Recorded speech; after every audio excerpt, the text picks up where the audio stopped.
Say what you will about the rap game, my friends out there in Crow Country. It's tricky to bust a run that's right on time. That's tricky, okay? But even trickier than that is moving things back to an old toy review on a figure that I missed from the G.I. Joe classified line. I'm talking about number 108, Shadow Tracker. He outmaneuvered me from the Walmart ordering system, and I never managed to get my hands on it. But you know who stepped out of the shadows and was tracking that I was missing one down South 77? Good buddy of mine. Managed to surprise me at Christmas. We exchanged some in-the-mail gifts, and that was one of them. Yeah, guys, there's a lot of drama going on right now happening between friends of ours, and we all have opinions on it. And trust me, the Crow does have opinions on it, but I like quiet because whatever can happen with or without my participation. All right. But yes, we are all seeing it. And, you know, there's reasons to feel bad for everybody involved because it's freaking drama. And this is about toys. Let's go have a look at Shadow Tracker, number 108 from the G.I. Joe classified line. And I'm going to say it just this one time, by the way. If you like these toy reviews more than you like seeing people go at it like nonsense, feel free to like, share, subscribe. We'll try to keep that vein on there. And just a reminder, today's Friday as I record this. Tomorrow, Saturday, February 8th at 5 p.m. Eastern, I'm going to be doing my live 500 subscriber thank you giveaways while I talk about things like Destro's Castle, Leatherneck's Knees, Hasbro figures that have really bowled me over, and anything other than rap music and hate towards each other.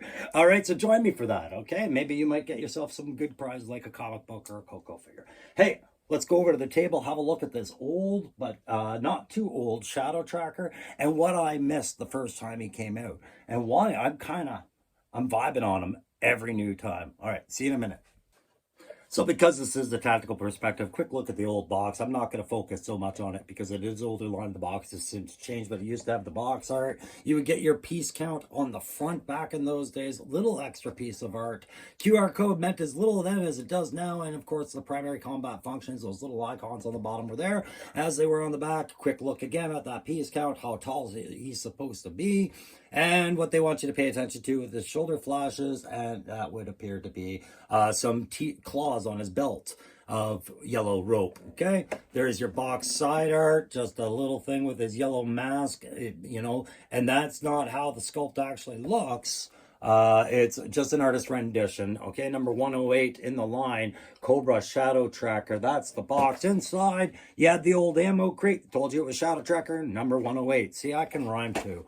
All right, and then we've got our background image of the same box art we saw on the side. I love these and trying to incorporate these into whatever I want for a wall art. Okay, for the figure, guys, you know how it goes on the tactical perspective. I need a file card before I get started with this. Then I'm going to do the kit. Then I'm going to have a head to toe. And this starts off ugly at the head and works its way to a rump and toe. That's pretty cool toes.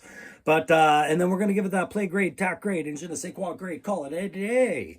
All right. So stick around. We'll be right back with the kit. So kit-wise, best as I can figure is that Shadow Tracker was the originator of this bow design. Correct me if I'm wrong in the comments. The bow with the weird extra suppressor attachment or whatever. Mine's kind of really fragile because what you experience with the Naga hide set and later it's a gummier plastic. This was back when the plastic was a bit harder, and as such even my it creates a stress on little things that maybe wasn't there with the gummy as much, but you know, my arrow came a little bit stressed, but the old pack and lock system worked a little bit better back when they did it this way than what I'm seeing with the Storm Shadow pack or the Naga hide variant of this pack, right? So it was, you know, good enough pack, but we have some incorporation of slots to hold things that I really couldn't get into with the functionality, whether it was meant to hold his knife, which it was.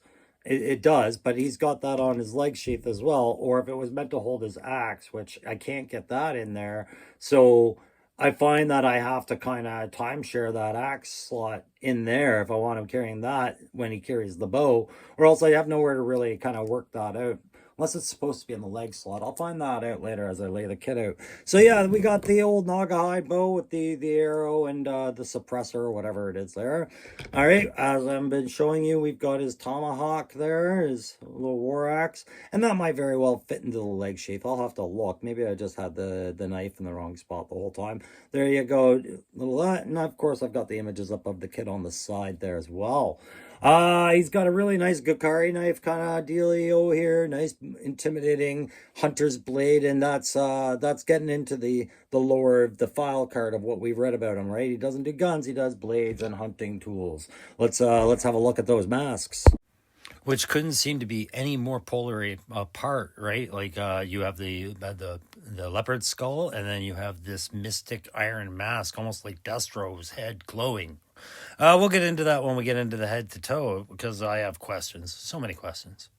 And these questions are currently unanswered and maybe get answered in the comics to come from the line, either from the Real American Hero or from the EU universe. I don't know. We'll find out, I guess. But choices they are, and they do fit on very nicely, snugly over the face and into that hairline. So we'll just move on to what else we have to offer with this review. And so Shadow Tracker came well after I had stopped collecting Joe, right? So I was into my adulthood and everything like this. I think he was mid-2000s. And all I was able to find was a singular file card written for that one figure that I've seen that he's been fashioned off of, okay? So it's part of the Jungle Assault mission from some 2000s line. But his file card, I'll put it up here. This is all I can find. And it just reads as this. It says that Shadow Tracker works for Cobra as a wilderness hunter and guide. All right. Scorning conventional firearms, he uses traditional weapons from around the world. He tracks his prey using primal instinct. He hears the whispers of the jungle, senses distant footfalls in the earth, and tastes his victim's fear in the wind. When Skydive lands in the jungle, Shadow Tracker instantly knows and starts the hunt. So I guess this is all part of the plot of that particular jungle assault mission there, right? So it says mission equipment, dark trap, reinforced escape-proof capture net, which is something we don't see with the classified kit. When we get into the kit layout, you'll see no net was provided, so I made one, whatever. But it was interesting that they stepped away from a net. Might have been a little bit more complicated than what they were willing to put into the figure at the time. But there's your file card on them, guys. I've had that up there for you to share. Thoughts, impressions. Is there a better way to get to know Shadow Tracker outside of this file card? Did he appear in the IDW comics a whole lot and we're just missing stuff? I sure would like to get JLS comics to try and track down some lore on Shadow Tracker, but I suspect if he were to do that, he would find as many obstacles as I did. But we'll just move on to the head to toe and carry on with this thing. So Shadow Tracker's head, again, appears undead, looks like skeletal with green kind of voodoo-y mist over it. He's got a very stiff set of dreadlocks there that limit that neck articulation but help lock these masks into place. Left, right's okay. Up, down, almost impossible. Removable tooth necklace. And then a shoulder flash, which will encumber his butterfly joint moving up and backward, when you got him in the archer poses and things like that, or trying to draw anything off his back. Elbows, no problems, pinless, no issues. Overall satisfied with the head, but neck and shoulder articulation does leave a lot to be desired. Well, we're a little out of sequence, but we're still on track. As far as the buck goes, if I were to lose all the kit, it's very interesting, like I said, with the details of the vests and everything like that. But bendability is manipulated by the add-ons. The vest interferes with the crunch. Waist, you've got this kind of in the way of a lot of other stuff that you can be doing with this figure. But the butterfly joints are fine, but I do want to warn about the stress that this puts on when you do a reach back pose. This really did seem to stress the joint on that. Like I said before, head articulation's a problem, but I needed to draw more attention to the buck a little bit. I like the details in the paint. It's some of the function that's really kind of getting me on that one. So the buck is actually really the biggest flaw going on with what is otherwise kind of a really cool and unique character in the Joe line. Because of that vest interruption and the soft layers they've put on, what you've got is a guy who can't pose the way he was designed to be. This guy should be able to crouch on all fours and read a trail track with his fingertips. He should be able to hunch over his bow over one knee while he's sizing up the target from a distance and getting a feel for things. He should be flexible and agile, and instead he's very stiff and rigid, which is disappointing. But I can always correct this by removing second layers, but I don't like doing that with my only copy of a great character who's so hard to do, so I'm going to leave him alone.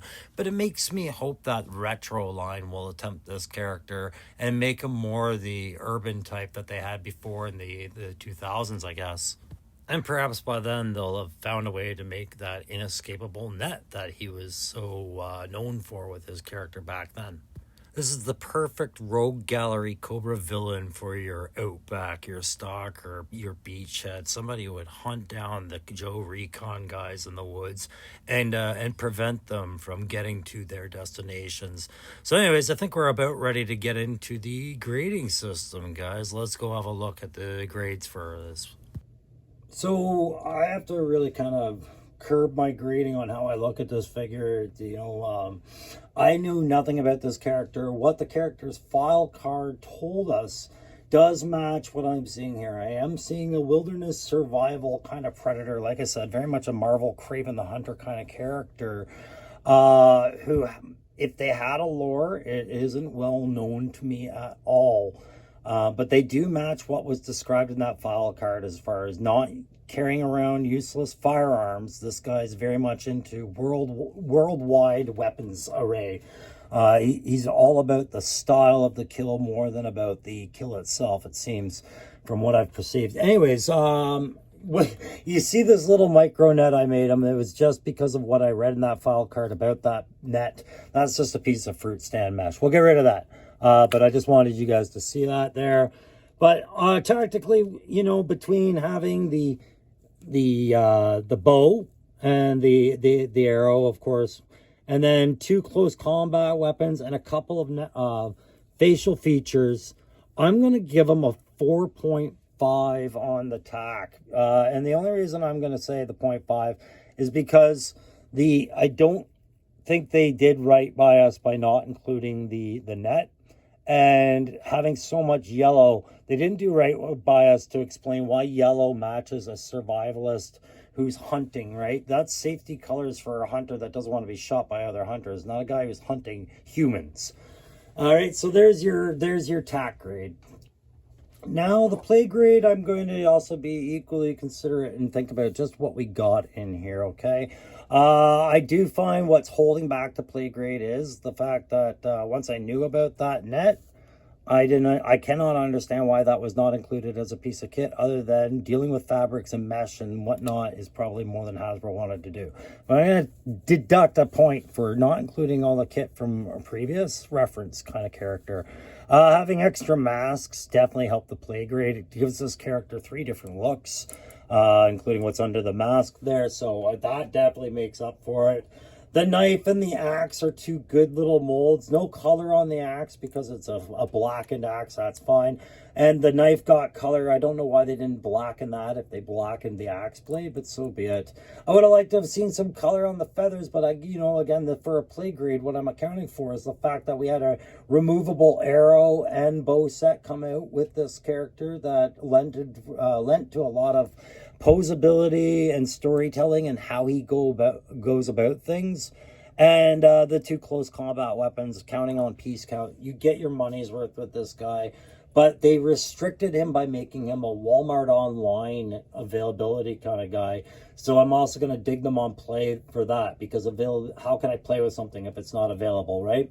So he's just going to get a 3 on availability. Thank you again, though, for my buddy Down South 77 who provided me with this character, who had one he was able to part with, because I sincerely do enjoy this character. The availability issue was exactly why Down South 77 came to my rescue, it seems, right?